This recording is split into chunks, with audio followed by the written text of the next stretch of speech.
The sponsor of this video is Massdrop. They host group buys on all sorts of tech stuff like mechanical keyboards such as these ones, and the more people that join the group buys and commit to buy them, the lower and lower the price gets for everybody. So if you want to go check it out, use the link in the description and help support the channel at the same time. I'm not gonna lie, I like keyboards, and I emailed Das Keyboard asking for a Das Keyboard 4, and they sent one out. They were like, sure, yeah, we'll send one out for review, and what was supposed to be 3 weeks turned into about 3 months, but better late than never. Here is my review on the Das Keyboard 4 Ultimate.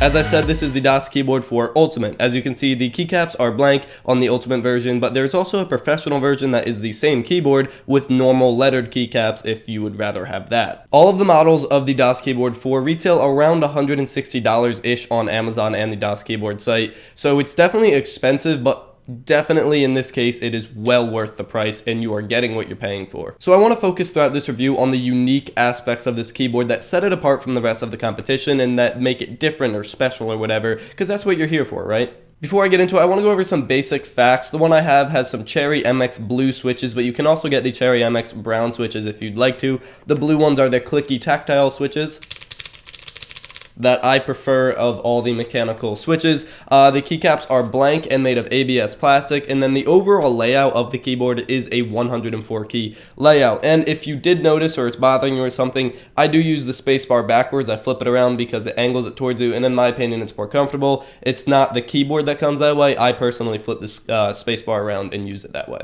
So taking a look at the top, well actually the whole top is an anodized aluminum panel, which gives it some nice weight so you feel like you're dealing with something high quality, but it also gives it a nice look and rigidity. So when you're typing on it, typing in the middle or maybe trying to flex it like this, it's not going to give at all. It will not flex much. You are definitely dealing with something high quality and sturdy here. The layout is pretty standard except for the top right corner. You have a whole bunch of stuff including your normal 3 lights, indicator lights, but one thing up there that I don't particularly like is the PC sleep button. Now it is convenient if you do sleep your PC a lot. I bet this would be convenient, but the first couple of times I forgot what it does, so I'll click it and then suddenly my PC is asleep and I have to wait to wake it back up. So a little annoying. It's very easy to press. Maybe if it was like you have to press 2 buttons at once, that would be useful, but it is useful if you do sleep your PC a lot. Below that is your standard multimedia controls. You have a previous button, a play pause button, and a next button, as well as a mute button right above it. And these are all useful, and I'm glad Das Keyboard included them on the keyboard. I use them very frequently with Spotify, but they're nothing revolutionary. What is revolutionary, pun intended, is the oversized volume wheel on the right. It's honestly, this is the best volume implementation I have ever used of all time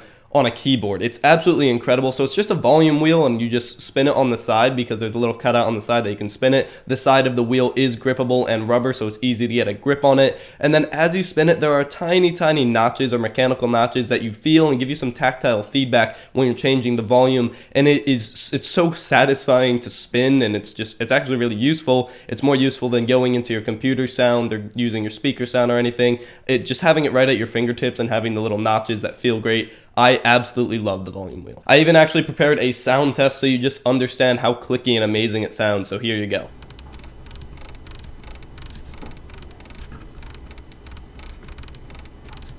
On the back, you get a USB 3.0 cable that is about 6-7 feet long. Unfortunately, it is rubber, and I'm a little bit disappointed with this because especially with a keyboard this high quality, you're paying $160, $170 to get it. I would expect a nice braided cable, but it is rubber. You plug it in. On the bright side, you do get a USB hub on the back of the keyboard. You get 2 USB 3.0 ports kind of in the top right corner because everything is up there. And I personally, I don't use USB pass-throughs. I don't use them because I think they look a little messy if you're plugging stuff into them. But if you do use pass-throughs, I can imagine this is very helpful to have 2 USB 3.0 ports right at your keyboard. And lastly, on the bottom, you have your standard big rubber feet that prevent it from slipping and sliding on the table, which is useful and everything.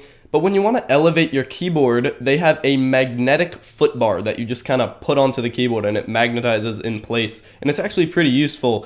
And did I mention it's also a ruler? I mean, it's cool, but don't get me wrong. I haven't used it once. I haven't even taken it off my keyboard once in the entire 3-month period. So it's not the most useful thing in the world, but I'm not the user that would use it. I just like to think that Das Keyboard thought of everything. They were like, you know, we might as well make it a ruler, so they did, and I guarantee you, there are a lot of users out there that find it useful to have the ruler right there under their keyboard. I personally don't, but I know there are definitely people out there that do. Basically, that's all I have. It's a really solid keyboard and has a bunch of extra features packed in the top right-hand corner and the weird magnetic ruler footbar thing on the back. And honestly, a lot of the features they included aren't necessary, but it's more of a I would rather have it and not need it than need it and not have it type of thing. My only gripe with the Das Keyboard 4 is the cable. I wish it was braided. I don't know why they included a rubber cable that's not detachable when you're paying $170 for a keyboard. That's the only con I can think about with this keyboard. Other than that, it is absolutely incredible to use, and thank you Das Keyboard for sending it out and not getting mad at me when I kept it for 2 months extra. So that about wraps up this review, guys. If you enjoyed this video, go ahead and leave a like. Thank you so much for watching. Subscribe to see more content, and as always, stay classy.